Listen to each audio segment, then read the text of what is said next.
Hi, this is Vijay Bambwani, and I'm going to discuss with you a very interesting historical aspect of the commodity markets, which I'm sure will help you formulate your next trade.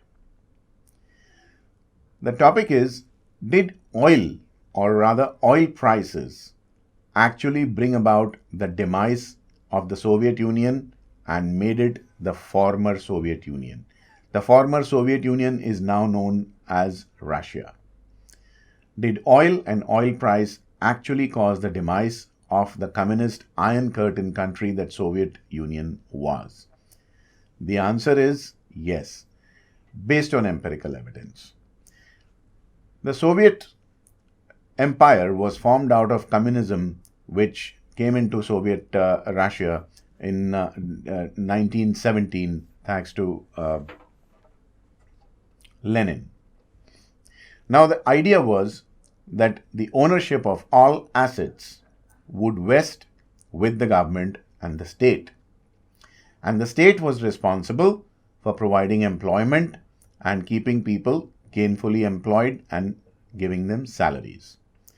Communism did not want the great disparity of wealth between the rich and the poor, which was the hallmark of capitalism.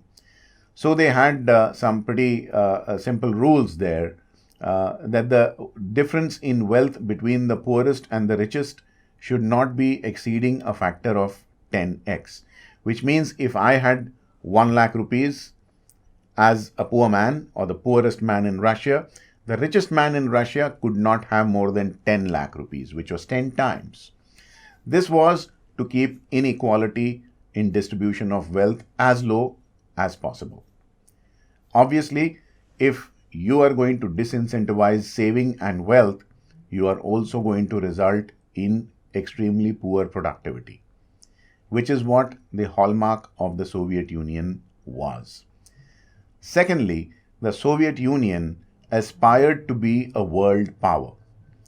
The race to put man in space between Soviet Union and American NASA is the stuff that legends are made of. The Soviets wanted to be ahead of the Americans in almost every sphere of life.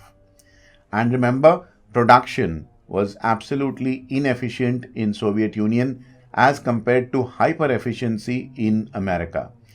So revenues in Soviet Union were extremely poor, but expenses, because arms race, space race, naval power race, political races are extremely heavy on expenditure. So there was a big mismatch between the income of Soviet Union and the expenditure of Soviet Union. It was an uneven fight. The Soviets, being a communist form of government, basically covered up all forms of economic data and did not allow the Western world to actually come out and take a look at their weaknesses. It is now known that up to 2/3 of the resources generated by the state were actually put to use for the armed forces. The civilian population got bare bone essential services only, which obviously did not compare very well to the American way of life. What really kept the Soviet Union going was its humongous output of oil. Between 1988 to 1995, the Soviets produced 12 million barrels per day of crude oil. And the prices of crude oil were also fairly good. But after 1995, the output of oil suddenly started collapsing to the extent that it fell all the way down to 7 million barrels per day. Now, this was a body blow to the Soviet regime. People normally credit Mikhail Gorbachev for glasnost or openness and bringing about transparency in the Soviet Union and being directly and indirectly responsible for converting the Soviet Union to the Russian Federation. But that's not the entire fact. The fact is that the Soviets basically ran out of money. They had to privatize, they had to bring in quasi amount of capitalism into the Russian society. They had to incentivize people to work harder by bigger payoffs.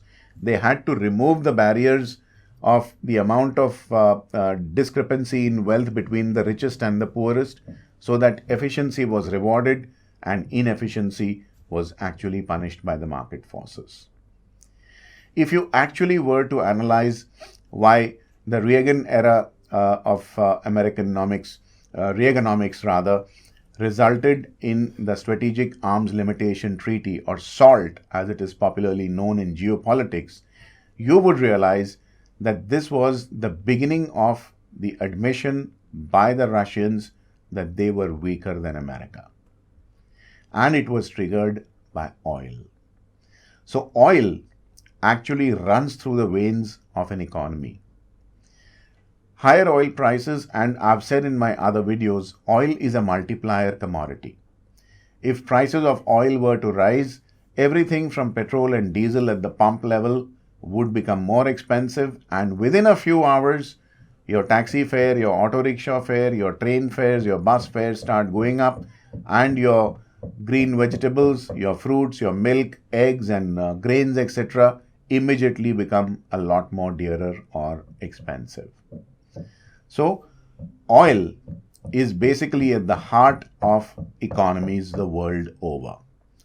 You basically pull down the price of oil and exporting countries start seeing their revenues decline, which is what forced the Saudis to offer shares in their most prized possession, Saudi Aramco company. Going forward, what do I expect the Russians to do? First of all, Vladimir Putin, the present head of state in Russia, has brought up the production of oil to 10 million barrels per day. He needs more oil so as to fight off sanctions imposed on him for having encroached upon Ukraine or Crimea.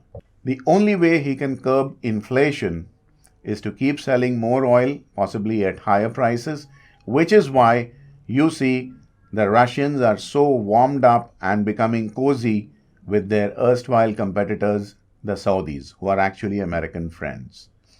It is said that the business of finance has no permanent friends or enemies. There is just a vested interest, which explains to you why the Saudi King Salman went to Soviet Russia or Russia in his own personal jet, why Putin is now sending his emissaries to the OPEC meets and going along with the production cuts.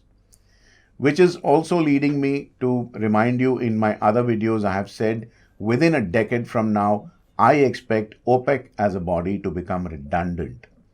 There will be two sets of oil exporting countries, the Shias and the Sunnis. The Sunnis will go with American capitalism, the Shias will go with the Soviet system of governance.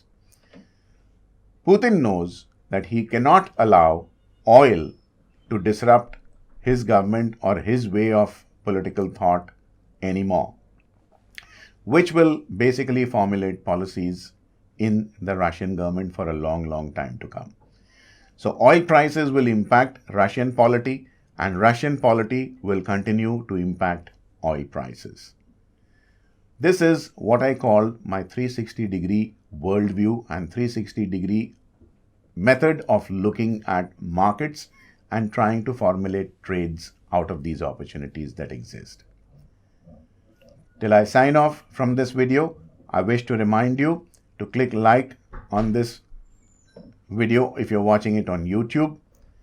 In the comment section, please let me know what you think about this video and what other topics you would want me to cover in my forthcoming videos. Please do not forget to share this video with family and friends. This is Vijay Bambwani signing off for now. Please do take very good care of your investments and trades. Thank you. Also, do not forget to subscribe to my free email newsletter, Fast Profits Daily, and get my free guide, How to Trade Markets Like a